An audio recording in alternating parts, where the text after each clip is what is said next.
తాకట్టులో ఉన్న బంగారాన్ని విడిపించి ఆ రోజు ఆన్‌లైన్ ధరకే కొంటుంది కొమ్మూరి గోల్డ్. నమస్తే.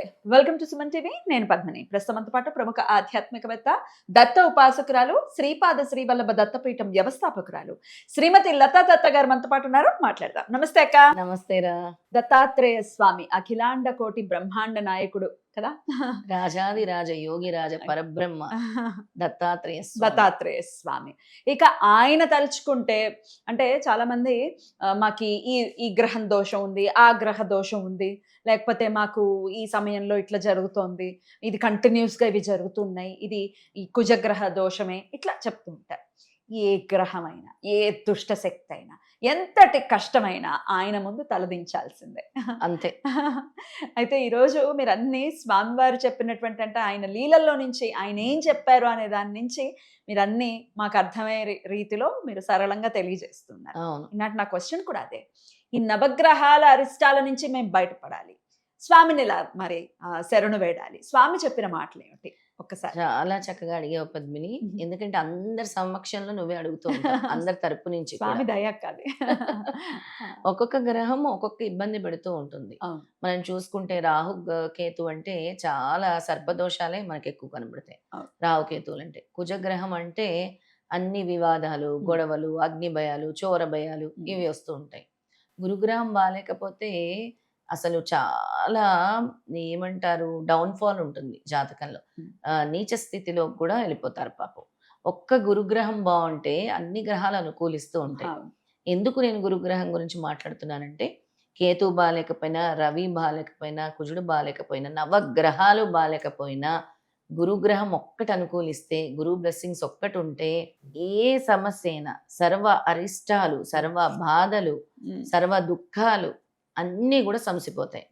స్వామి అందుకే చిత్తా నక్షత్రం రోజు జన్మించి హస్తా నక్షత్రం రోజు అంతర్ధానం అయ్యారు. ఎక్కడ? కురపురంలో. కానీ సూక్ష్మ రూపంలోనే మన మధ్యం తిరుగుతూ ఉంటారు. ఒక విషయం చెప్దాం అనుకుంటున్నాను. మనకి తెలిసి ఎంట్రుకలు పెరుగుతాయా? తెలిసి ఆటోమేటిక్ గా పెరుగుతాయి. గోర్లు అంతే ఆటోమేటిక్ గా జరుగుతాయి. మన శ్వాస ఎక్కడి నుంచి వచ్చింది? ప్రాణవాయువు నుంచి వచ్చింది. మనము జుట్టుని దూకుంటాం, పెరుగుతుందా లేదా అనుకుంటాము, గోర్లను చూస్తుంటాం. మరి ప్రాణవాయువు ఎక్కడి నుంచి వచ్చిందో కూడా తెలుసుకోగలిగితే ఆయన మాట్లాడే శబ్దం మనకు వినబడుతుంది. దానికి సాధన అవసరం, సాధన, ఇంట్యూషన్ అవసరం, సాధన అవసరం. మన శ్వాస ఎక్కడి నుంచి వచ్చిందో తెలుసుకోగలిగితే, ఎందుకంటే ఈ శ్వాస లేకపోతే ప్రాణం పోయింది అంటారు. శ్వాస మీద ధ్యాస పెట్టండి అని కూడా అంటారు. శ్వాస మీద ధ్యాస అని అందుకే అంటాం. ఈ శ్వాసే లేకపోతే మనం లేము. అసలు ఆ శ్వాస ఇచ్చింది ఎవరు? ఆ పరమేశ్వరుడు. మరి ఆ శ్వాస ఎక్కడి నుంచి వస్తుంది అని అందుకే ధ్యానం అంటారు. ధ్యానం కూడా ఎలాగా? నిశ్శబ్ద వాతావరణంలో నీ మొత్తము శక్తి అంతా కూడా నిశ్శబ్దం వైపు వెళ్ళిపోయి, నీ వాయువు ఎక్కడి నుంచి వస్తుందో ఆ శ్వాస యొక్క సౌండ్ ఫస్ట్ నీకు గమనించగలవు. నీ బ్రీతింగ్ సౌండ్ వస్తుంది. ఆ బ్రీతింగ్ సౌండ్ తర్వాత దాన్ని దాటితేనే భగవంతుడిని చేరుకుంటాం. అంత మెడిటేట్ చేయటం అంటే అది అమ్మో అసలు అంటే సాధ్యం అవుతుంది. తొందరగా మనకి వినే శక్తి, స్వామి ఏం చెప్తున్నారు, మాట్లాడుతున్నట్టు అవన్నీ అప్పుడు వస్తాయి అన్నమాట. అందుకనే చిన్న ఎగ్జాంపుల్ చెప్పాను. స్వామి మన కోసము విఘ్నేశ్వరుడు గణాల్లో జన్మించారు. మన యొక్క విఘ్నాలను తొలగించటానికి వినాయకుడిని సైతం ఆయనలో ఇన్వడింప చేసి, నా భక్తుల కోసం నేను విఘ్నాలు తొలగించాలి అని చెప్పి ఆయన చిత్తా నక్షత్రంని చూస్ చేసుకుని జన్మించారు. ఖచ్చితంగా ఆయన ఎంచుకొని. స్వామి ఏం చెప్తున్నారంటే, 27 నక్షత్రాల చుట్టూ సంచరించే నవగ్రహాలు, నవగ్రహ సమస్యలు తొలగాలంటే నేను చెప్పిన మండల దీక్ష ఆచరించండి. 41 days ఆర్ 48 days ఎవరైతే సిద్ధమంగళ స్తోత్రం పారాయణం కానీ, శ్రీపాదరాజ అష్టకం కానీ, శ్రీపాద శ్రీవల్లభ చరితామృతం కానీ, లేదా నామజపము కానీ, ఎందుకంటే కలియుగంలో స్వామి ఇచ్చింది ఏంటి? నామజపమే.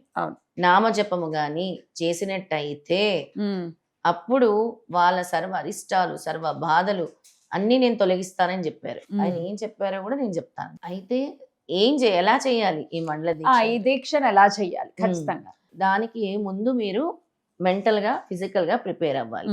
ప్రతిరోజు బ్రహ్మముహూర్తంలో లేవాలి. కనీసము 5 వరకైనా. బ్రహ్మముహూర్తం మా వల్ల కాదు, మాకు నైట్ డ్యూటీలు ఉంటాయి, మేము అర్ధరాత్రి చేస్తాం, పిల్లలు ఉన్నారంటే కనీసం 5 గంటలు 4:35 వరకైనా మీరు నిద్ర రెడీగా నిద్ర లేచి మీరు శుచిగా శుభ్రంగా స్నానం ఆచరించి ప్రతిరోజు పసుపు వేసుకోండి నీటిలో. ఫస్ట్ మీ ఓరా క్లెన్స్ అవుతుంది. మీరు స్నానం చేసే నీటిలో పసుపు వేసుకోండి, అప్పుడప్పుడు రాళ్ళ ఉప్పు కూడా వేసుకోండి. తర్వాత ఒక పీట సిద్ధం చేసుకోండి, దాని మీద దత్తాత్రేయుడు పటం కానీ శ్రీపాద శ్రీవల్లభుడు పటం కానీ పెట్టుకోండి. ఇలాంటి పుస్తకం ఉంటే ఇలాంటి పుస్తకాన్ని పెట్టుకోండి, పుస్తకాన్ని లేదంటే గురుచరిత్రను పెట్టుకోండి. రోజు కూడా దీపము వెలిగించండి, అవినీతి దీపము. స్వామికి ఏదైనా ఒక పసుపు రంగు నైవేద్యం, అరటిపళ్ళు గాని శనగలు గాని పులిహోర గాని మీకు ఏది వీలైతే అది, లేదా అటుకులు ఏదో ఒకటి పసుపు రంగు పుష్పాలతో పూజించండి. మీరు కూడా పసుపు రంగు వస్త్రాలు గాని కాషాయం రంగు వస్త్రాలు గాని సిద్ధం చేసుకోండి. పసుపు గాని కాషాయం గాని తెలుపు రంగు వస్త్రాలు గాని సిద్ధం ఈ చేసుకోండి. 40 రోజులు ఆ వస్త్రంలోనే ఆ ఉండాలి. వస్త్రం తర్వాత మీ ఆఫీస్ కి మీ దుస్తులు మీరు ధరించి వెళ్ళిపోవచ్చు. మీరు పూజ చేసి అంతసేపే. ఒకవేళ నేను నిజంగా దీక్ష చేస్తాను, మాలాధారణ చేస్తాను లైక్ స్వామి అయ్యప్ప మాల ఎలా వేసుకుంటారు అలాగా అలా అంటే ఆ మాలాధారణ దుస్తులతోనే వెళ్ళొచ్చు. మీరు ఎవరు మీకు ఆటంకం కల్పించరు. రోజు కూడా పచ్చకర్పూరంతోనే మంగళహారతి ఇవ్వాలి. గుర్తుపెట్టుకోండి, పచ్చకర్పూరంతో ఇవ్వటం వల్ల మీకుండే నెగిటివిటీ మొత్తం తొలగిపోతుంది.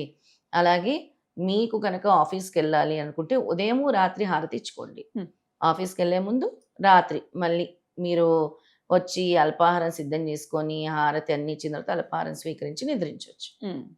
ఆ విధంగా దీక్ష చేయాలి. పసుపు రంగు పుష్పాలతో చేయండి.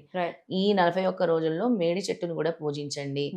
అలాగే మేడి చెట్టు గాని అరటి చెట్టు గాని రోజు పూజించండి. ప్రదక్షిణాలు చేసుకోండి ఖచ్చితంగా.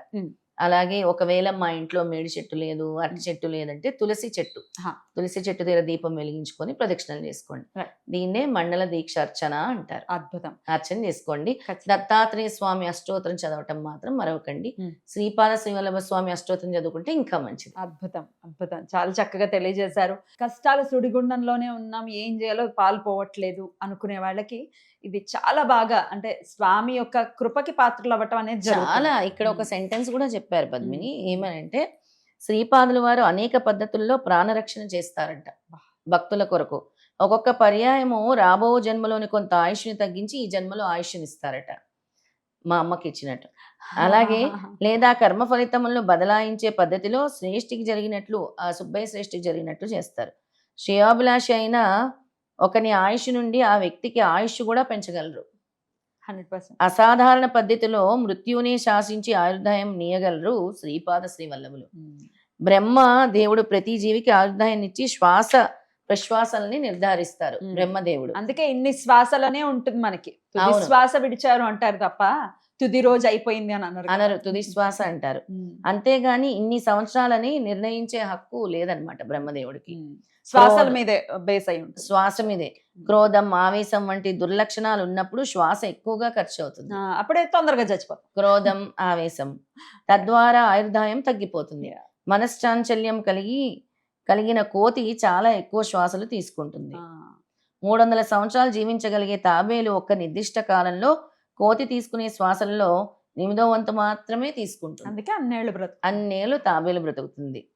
అదే స్వామి మనందరికీ చెప్తున్నారనమాట. ఏమనంటే క్రోధము ఆవేశము ఉండొద్దు, మీరు ఇలాంటి మండల దీక్షలు చేయండి, దేవతా కైంకర్యాల్లో పాల్గొనండి, దేవతా మూర్తుల్ని ఆరాధించండి అని కూడా చెప్తున్నారు ఆయన స్వామి. చాలా అద్భుతంగా తెలియజేశారక్క. కష్టమో నష్టమో ఒకసారి మొదలుపెట్టి ఒక్క 41 రోజులు లేదా 48 రోజులు కనుక చేసుకుంటే జీవితం మారుతుంది అని చెప్తున్నారు. కాబట్టి అందరూ స్వామివారికి దగ్గర అవ్వాలని సందర్భంగా మనవి చేస్తూ చాలా అద్భుతంగా వివరించారక్క. కృతజ్ఞతలు. నమస్కారం అక్క. శ్రీపాదరాజం శరణం ప్రపద్యే. శ్రీదత్తరాజం శరణం ప్రపద్యే.